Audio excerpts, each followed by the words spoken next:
Merhaba sevgili izleyiciler, kanalıma hoş geldiniz.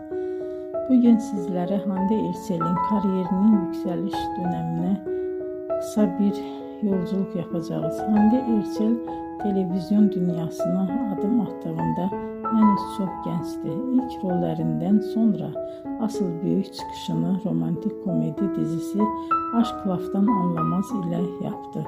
Bu dizide Hayat Uzun karakterini canlandırdı ve performansı büyük ilgi gördü. Dizi yalnızca Türkiye'de değil, dünyanın birçok ülkesinde yayımlandı ve milyonlarca kişi tarafından izlendi. Böylece Hande Erçel uluslararası bir hayran kitlesine sahip oldu. Başarısı bununla da sınırlı kalmadı. Daha sonra farklı projelerde yer alarak oyunculuk yeteneğini, farklı yönlerini göstermeye devam etti. Bugün Hande Erçel Türkiye'nin en popüler oyuncularından biri olarak kabul ediliyor. Videoyu izlediğiniz için teşekkür ederim. Bir sonraki hikayede tekrar görüşmek üzere.